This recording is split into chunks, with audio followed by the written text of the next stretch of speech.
안녕하세요. 아로랑 테크튜브 아로랑입니다. 아이폰 15 시리즈 구입하신 분들 만족스럽게 잘 사용하고 계신지 모르겠습니다.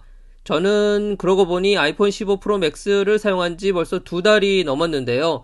오늘은 아이폰 15 프로 시리즈 기능 중에 카메라, 특히 동영상 관련해서 애플 프로레지 인코딩을 제대로 써먹기 위한 세팅, 저는 어떻게 사용하고 있는지 말씀드려볼까 해서 영상 이렇게 준비해봤습니다. 우선 설정, 카메라, 포맷에서 애플 프로레즈를 활성화해 주시면 보시는 것처럼 영상 촬영 화면에서 옵션이 보이게 되는데요.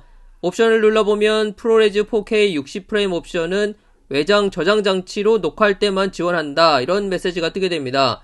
때문에 4K 60프레임 옵션을 사용하기 위해서는 외부 저장 장치를 준비해야 하는데요. 15 시리즈부터는 USB-C 지원이니까 아무 생각 없이 C타입 USB 메모리면 되겠지 하고 1테라 메모리를 구입했었습니다. 인식도 잘 되고 프로레지 옵션 활성화도 문제가 없었기 때문에 이렇게 사용하면 되겠다 싶었죠. 영상도 잘 찍힙니다. 테스트 삼아 10초 정도 영상을 촬영해 봤는데요. 이 프로레지 옵션을 껐을 때와 화질 차이가 나겠지라고 기대를 좀 하면서 촬영해 봤는데 일단 저장 속도가 조금 느렸어요. 그래도 저장은 되기 때문에 이상은 없겠지 리뷰를 해봤는데요. 치명적인 문제가 있다는 걸 발견하게 됩니다. 바로 이렇게 녹화된 영상이 툭툭 끊어지게 됩니다. 외부 저장 장치가 속도를 못 받쳐줘서 발생하는 문제라고 하는데요. 그래서 아쉽지만 이 조합으로는 애플 프로레즈 4K 60프레임 옵션을 제대로 써먹을 수 없다라는 걸 확인했고, 결국 외장 SSD로 가야 해결이 된다는 얘기를 듣고 삼성 SSD T7 1테라 모델을 바로 구입했습니다. 그리고 동시에 SSD를 아이폰에 연결할 케이블을 알아보기 시작했는데요. 가장 먼저 구입했던 케이블이 15cm C2C 케이블이었습니다. 처음엔 케이블 길이보다도 속도 제대로 나오는 케이블 중에 짧고 저렴한 걸로 그냥 샀던 것 같은데요.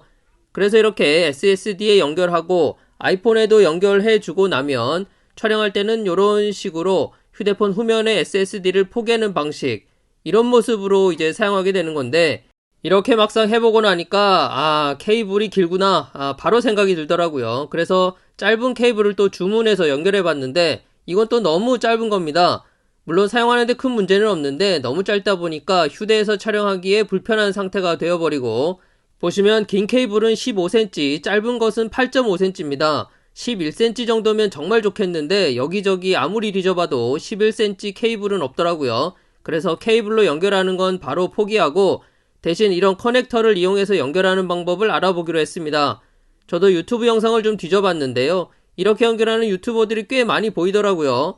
디귿자 모양의 커넥터를 연장 C2C 커넥터에 달고 SSD와 연결해주고 나서 아이폰에 이런 식으로 바로 연결해주게 되는 겁니다. 모두 결합해주면 이렇게 보이게 되는데요. 틈이 좀 있어 보이긴 하지만 실제로는 딱 맞게 결합됩니다. 그리고 보시는 것처럼 SSD가 맥세이프 위치에 딱 놓이게 되는 구조가 되는데, 이 상태에서 그냥 사용하게 되면 SSD가 고정이 안 되기 때문에 손으로 계속 잡아줘야 해서 아주 불편해지죠. 그래서 맥세이프로 고정해주면 좋은데 작업이 좀 필요합니다. 일단 SSD 후면에 맥세이프 링만 붙여주면 되는데요. 이 링은 액세서리로 별도 구입하실 수도 있고, 저 같은 경우 이 모프트 제품을 하나 구입하니까 그 안에 여분이 하나 있어서 그걸 활용했습니다. 근데 맥세이프 링 사이즈가 대부분 5.5cm에 맞춰서 나와요. 그래서 이 삼성 T7 SSD에 부착하면 사이즈가 안 맞아서 측면이 약간 뜨게 되는데 뭐 사용에는 지장 없지만 보기에 조금 그래요. 말씀드린 맥세이프 링은 5.5cm 규격으로 나오고 있고, 후면에 별도로 부착할 수 있는 맥세이프 자석이 이런 식으로 또 나오긴 합니다. 그래서 직경 5cm, 4.5cm 별도 구입했는데요. 5cm짜리 자석이 SSD 후면에 대보니까 보시는 것처럼 사이즈가 딱 맞긴 합니다. 확실히 사이드가 튀어나오지 않으니까 보기에는 좋은데, 이게 사이즈가 작다 보니까 실제 부착했을 때 약간의 유격이랄까요? 좀 약하게 부착되는 단점은 있더라고요. 아무튼 SSD 맥세이프 준비가 끝나면 휴대폰은 맥세이프용 케이스만 구입해 주시면 끝납니다.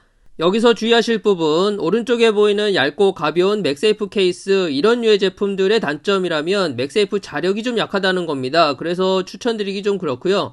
대신 일반적인 투명 맥세이프 케이스나 이 맥세이프가 지원되는 가죽 재질의 이런 케이스도 괜찮겠고요. 아니면 애플 정품 실리콘 케이스도 좋겠고요. 아무튼 자력이 어느 정도 나와줘야 SSD 붙이고 사용하는 데 지장이 없다는 점. 자, 그렇게 SSD 후면에 맥세이프를 붙여주고 휴대폰에는 맥세이프 케이스를 씌워주고 커넥터로 연결하면 최종적으로 이런 모습이 됩니다. 이렇게 연결하고 동영상 메뉴에 들어가서 프로레즈 4K 60프레임 옵션으로 촬영을 하면 상단에 최대 촬영 시간이 뜨고요. 오른쪽에는 USB-C 연결이 되었다는 상태 표시가 됩니다. 그 상태에서 촬영을 시작하면 일반 옵션으로 촬영할 때와 똑같이 촬영이 되는데 이 촬영된 영상으로 바꿔보면 이렇습니다. 이 영상은 애플 프로레즈 4K 60프레임 초광각 카메라 촬영이고요. 인코딩 옵션은 HDR입니다. 프로레즈 같은 경우 주로 로그 촬영들을 많이 하시지만 일단 HDR 옵션으로 찍어봤어요. 참고로 여기는 상해 시내입니다. 캐리 센터라고 백화점 주변을 한번 촬영해봤고요. 이 프로레즈 인코딩 옵션을 로그로 촬영하면 영상이 이런 식으로 저장이 됩니다. 그래서 후작업으로 색상 편집이나 조절 등등을 본인이 원하는 대로 하면 되는 건데요. 근데 좀 사용해보니까 저는 굳이 로그로 촬영할 필요가 없겠다 싶었어요. 제 영상 자체가 막 이쁘고 이럴 필요가 전혀 없기 때문에 그럼 프로레즈 옵션을 끄고 일반 4K 60프레임 촬영, 프로레즈 옵션 켜고 4K 60프레임 HDR 인코딩 옵션으로 촬영하면 차이가 날까? 각 영상의 특정 부분을 270배 이상 확대해서 살펴보니까 프로레즈 HDR 인코딩 옵션으로 촬영했을 때 개조가 정말 조금 더 좋아진다는 걸 확인할 수 있었는데요. 하지만 그 차이가 드라마틱하게 나진 않기 때문에 로그 촬영해서 색상 조절을 할 게 아니라면 굳이 외장 저장 장치를 달아서 프로레즈로 촬영할 필요는 전혀 없을 것 같다라는 결론을 내렸습니다. 물론 로그 촬영이 필요하다, 애플 프로레즈 적극 활용해보고 싶다고 하시면 앞서 말씀드린 구성 SSD에 맥세이프 링을 별도로 부착해주고 커넥터로 연결해서 아이폰 후면에 맥세이프로 딱 부착해주면 정말 편하게 애플 프로레즈 촬영을 하실 수 있다는 점, 실제 무게도 그렇게 부담스러울 정도까지는 아니고 근데 배터리가 조금 빨리 따라요. 아무튼 뭐 상당히 괜찮은 것 같습니다.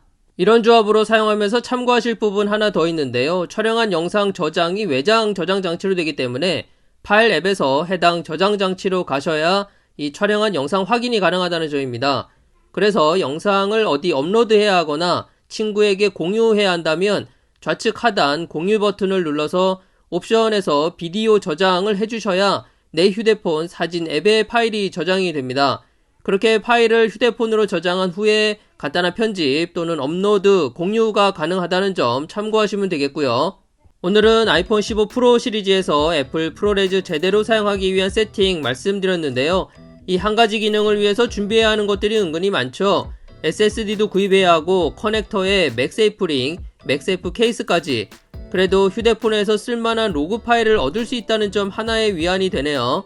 사실 SSD 가격만 제외하면 대부분 몇백 원에서 몇천 원에 구입할 수 있는 것들이라 이렇게 구성해보시는 것도 나쁘지 않겠다 싶습니다. 오늘 준비한 내용은 여기까지고요. 그럼 저는 다음 영상으로 또 인사드릴게요. 감사합니다.